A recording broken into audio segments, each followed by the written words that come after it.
Welcome to Town Talk, the official podcast of the town of Stephenville, where community conversations happen. I'm Marilee Joy Castillo, Communications Manager at the town.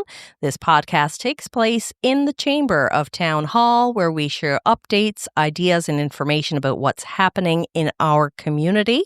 Joining me today is Susan Fowlow, candidate running for mayor in the upcoming municipal election. Welcome, Susan. Thank you. So, Susan, why don't you first give everyone just a little preamble about yourself? Okay. As you know, I'm Susan Fowlow. I was going to say born and raised in Stephenville, but I actually didn't move here till I was 3. But I was raised in Stephenville, went away for school, loved being raised in Stephenville, loved the community, was very involved always.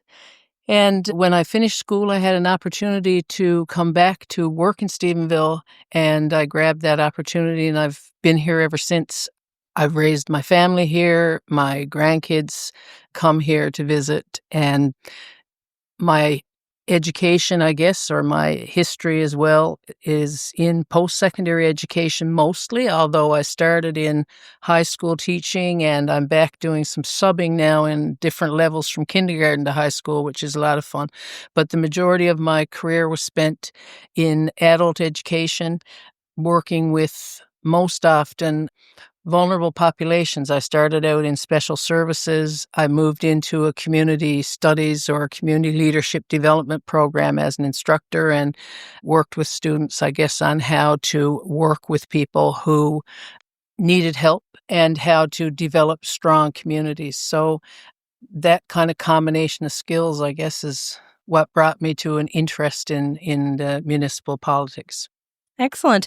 And I guess the first real question I have for you is, what made you decide to want to run for mayor? I know you've been involved with municipal politics previously. Yeah. What made you decide that you wanted to make the run for mayor?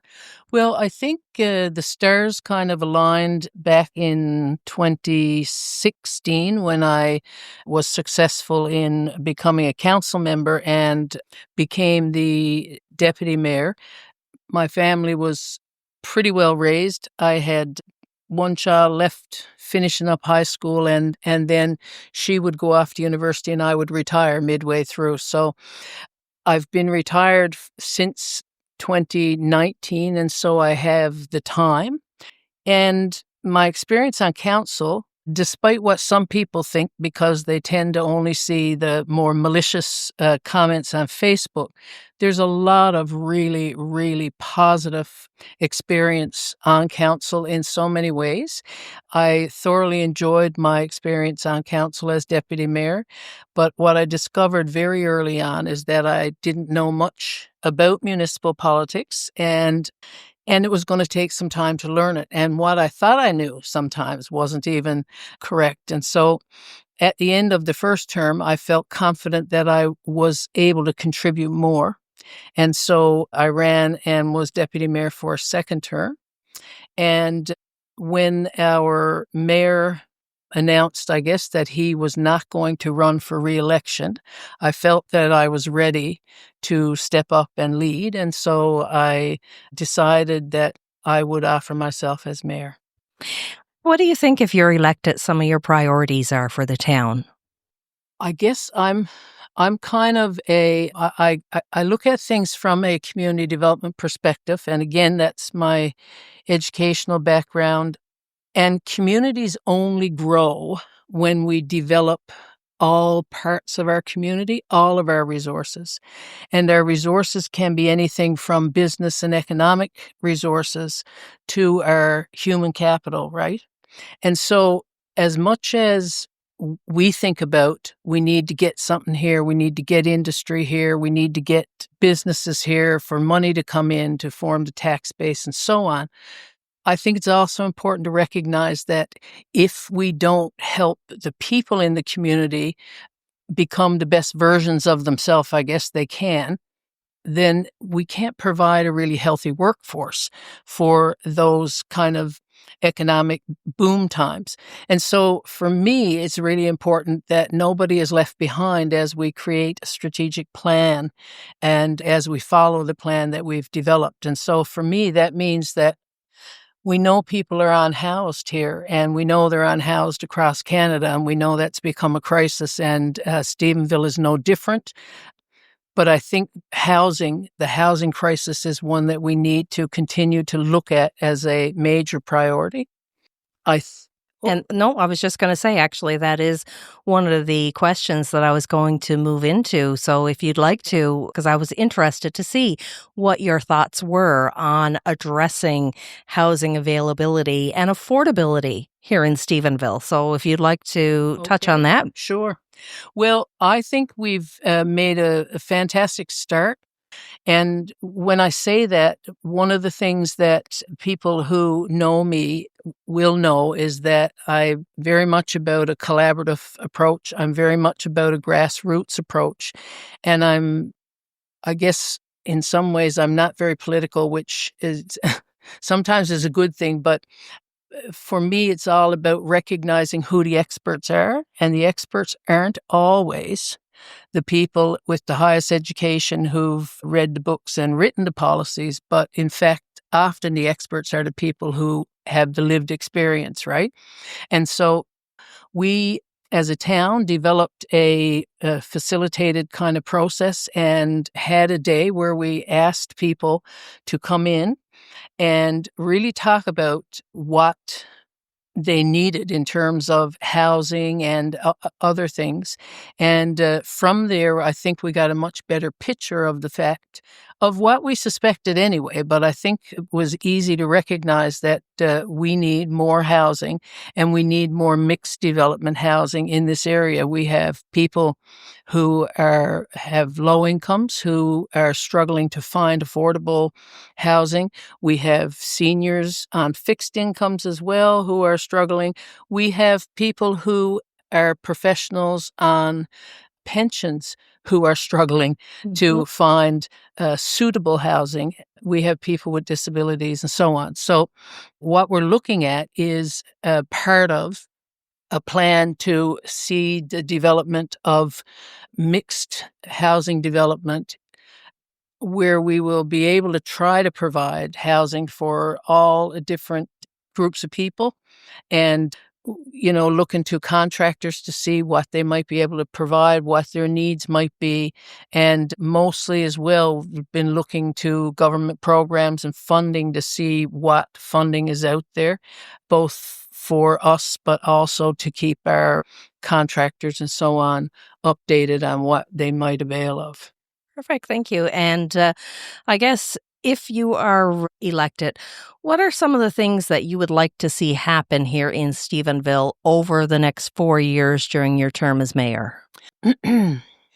It's really difficult to kind of say this is what I want to happen or this is what I will do, because I think what people need to recognize is the mayor is one voice and one vote among a collective council of 7 people, right? The difference is the mayor tends to be the person who speaks on behalf of council, who attends some of the functions as a representative of council. But the mayor is in no way the boss of council or the decision maker on council. And so, for me to say this is what we're going to do would be basically, lying, I guess, to people.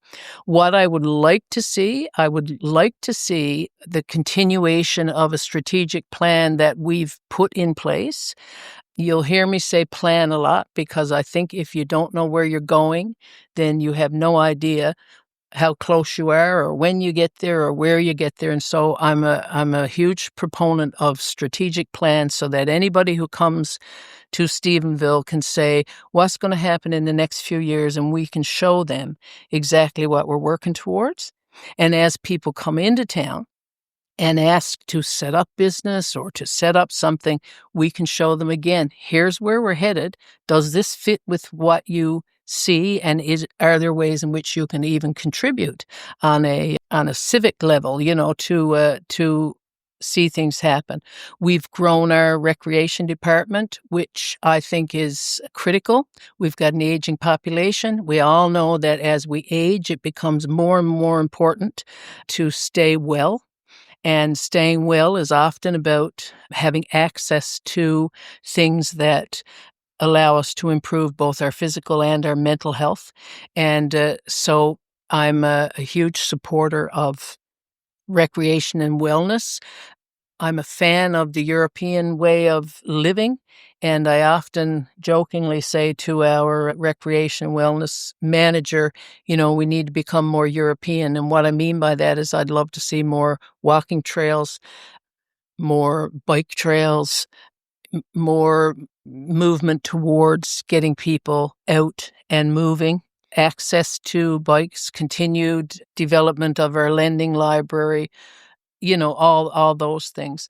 Obviously, I want a opportunity for people to have meaningful employment. And so obviously continuing to look for opportunities to bring in different groups or organizations who express interest in the town, who have plans or ideas. I think small business is a really critical piece to a community the size of Stephenville. And as much as it would be great to bring in these great big companies that employ hundreds and thousands of people, it would be equally as good to support and see the development of smaller businesses that, support 7 or 8, 5 or 6, 2 or 3 employees, so that the people here have a meaningful job and meaningful wages. And other than that, I think for me, the priority is to continue to connect the dots, because I see the town as the connector in all kinds of social agencies, nonprofit organizations, as well as business and so on, so that we're able to continue as a town to stay connected with organizations and agencies and put people in touch with the appropriate agencies and organizations so that we're working as one large collective group. Excellent. And what experiences and qualities do you feel that makes you the best candidate to lead the town in the position of mayor? Well, I certainly have a lot of experience both in leadership roles and also as an instructor of courses like leadership development, which was one of the many courses that I taught through the years. I've been very involved in the community throughout my years on both as a coach, as a choir director. I've been involved with the schools, doing different programs with the schools, churches, Girl Guides, brownies. I've kind of been connected with it all. And I think that speaks to really a need that I have when I identify a gap to try to do something to fill the gap. And so I do think I have very good leadership abilities. I think I have some good connections, and I've made more. I think I'm I don't think I know. I'm confident and comfortable in all kinds of situations. And as I've gotten older, I've gotten perhaps a little bit too confident in some situations, or at least the filters come off sometimes. But if something has to be said, or if something is the right thing to do, I have no qualms in pointing that out to anybody. And I think the other thing that the last 8 years has taught me, thanks to social media, is that I do have a resilience that I wasn't even sure that I had, that ability to sometimes read some of the ugly things I'm supposedly have done, deal with things diplomatically, recognize that it's not the right time to respond to somebody who doesn't want to hear the right answer, and so on. So I think all those things will serve well in the position of mayor, because obviously we're going to come across those things as well. For sure. And how do you plan on making council decisions more open and transparent to residents?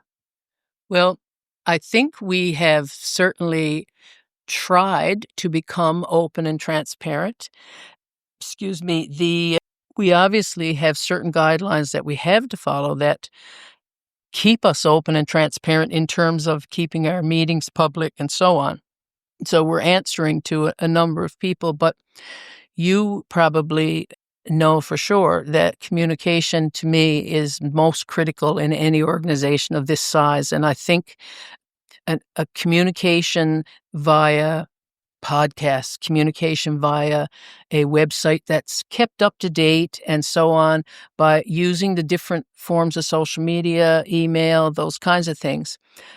We've had some talks about the fact that some people don't use social media and they miss radio and so on. And we've been in discussions with and talked about maybe having a radio station that is open to this area so that we can get those broadcasts happening and so on.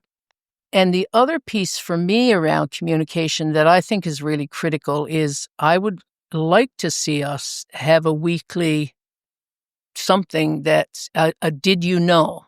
Because I think what's critical for people is that they need to understand how council works, what guides our work, but also what restricts the work that we're trying to do.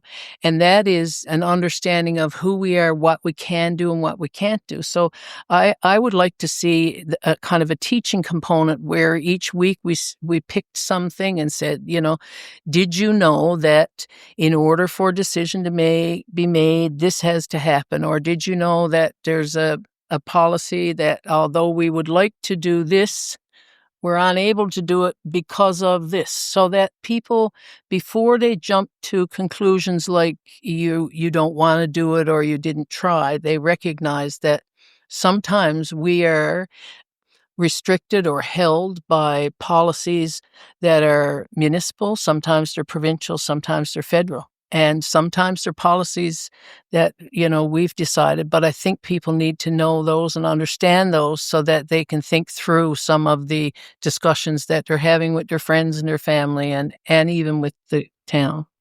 That's right. And what role do you think that the town should play in supporting services such as healthcare, education, emergency preparedness? Well, obviously, we can't make decisions around any of the, I guess, components of provincial government or federal government. So we can't decide that we're going to change this at the hospital and it changes, or, we're not going to take as many inmates into prison or whatever. I mean, those aren't our decisions. But I think what's really critical for us is that we maintain a very strong advocacy role. And that means we need our ear to the ground with our citizens who help us stay informed as to what the issues are when it comes to things like education, healthcare, seniors, et cetera, et cetera. Once we understand those issues, then I think our role is to keep a very open line with our MHAs, with ministers, and ultimately with the premier. And again, I've said sometimes I think sometimes we've been a little soft with our responses to certain things that, as we've watched things possibly leave the community and stuff, and we've fought a little and then said, no, we'll let it go. And I think there comes a point when we know it's not the right thing to do, we need to be more vocal and, be as clear with government as possible that we're not going to let this quietly happen. And there's ways to do that where you don't have to destroy a relationship with government, right? So, yeah. Okay. And do you see many opportunities for more regional collaboration with surrounding communities throughout Bay St. George? I absolutely do. I think, we recognize Stephenville as the hub.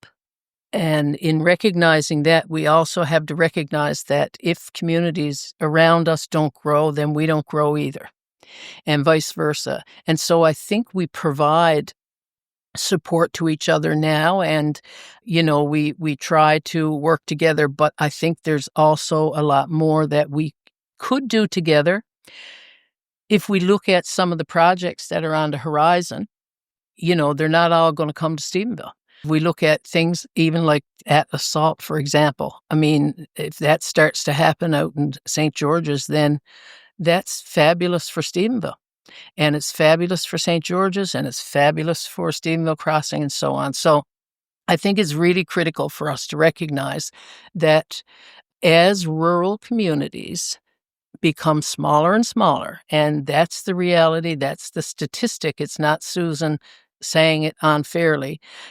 Our rural communities are aging out, and we don't have a lot of young people coming behind. We're going to be expected to try to provide similar levels of service to people with a much smaller tax base, and the only way we're going to be able to provide anything is by working together as communities. Thank you. Just a couple of more questions that we have before we finish off today.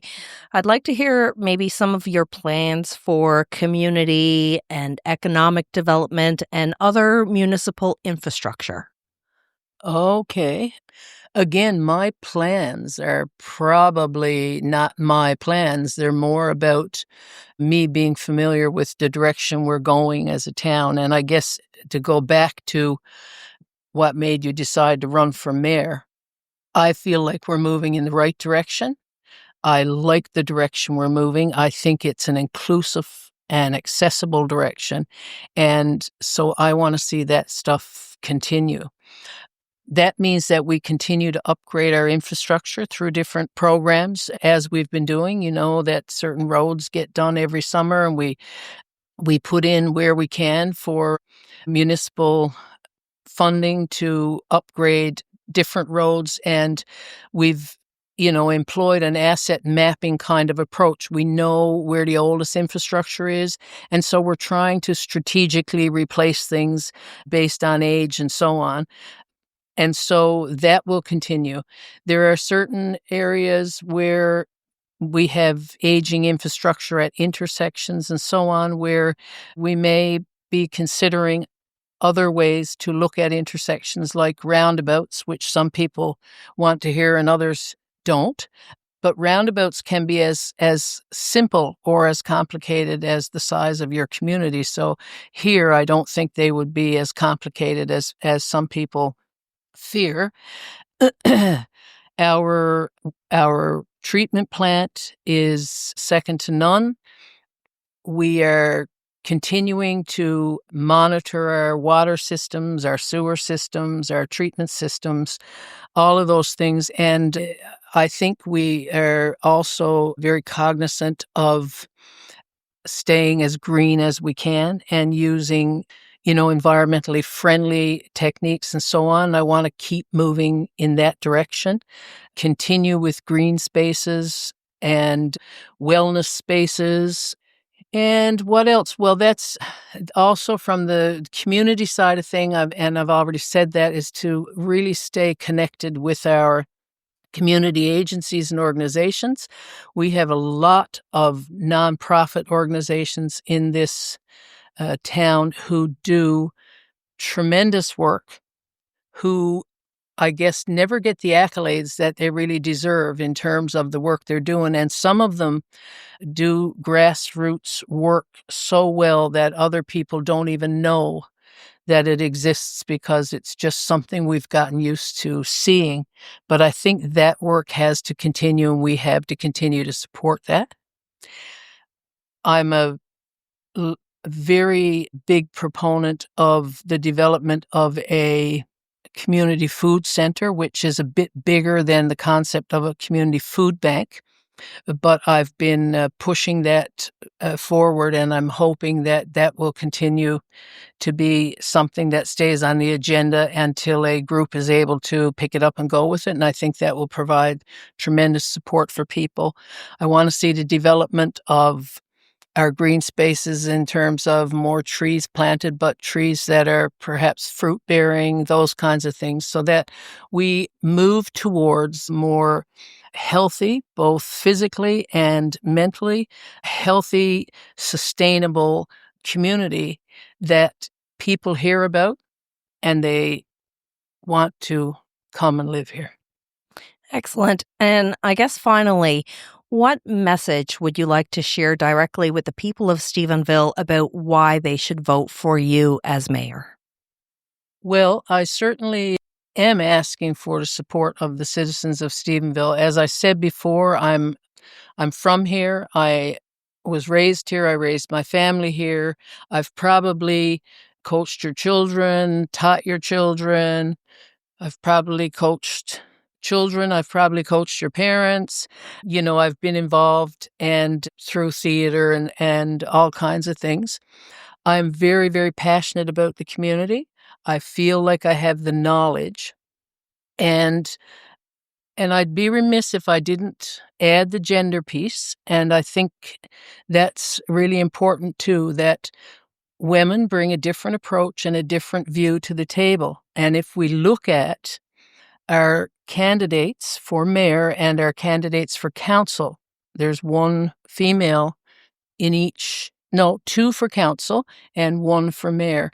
And I think those voices are really, really important. So, because men bring a perspective to the table too, but we can balance each other out, which I think is really important. And again, I think I'm at that place in my life where I have the time, I have the commitment and the knowledge. My approach is collaborative. I'm a grassroots person. I don't lose sight of the bottom when I'm standing at the top. Excellent. Well, Susan, I want to thank you so much for coming in here and taking the time today to answer these very important questions that I feel the residents need the answers to in helping them make informed decisions. And we certainly wish you the best of luck in the upcoming municipal election. Well, thank you for having me. All right, so this concludes this episode of Town Talk. Thank you very much to Susan Fowlow, candidate running for mayor in the upcoming municipal election. And we will have more candidates coming up very soon here on Town Talk.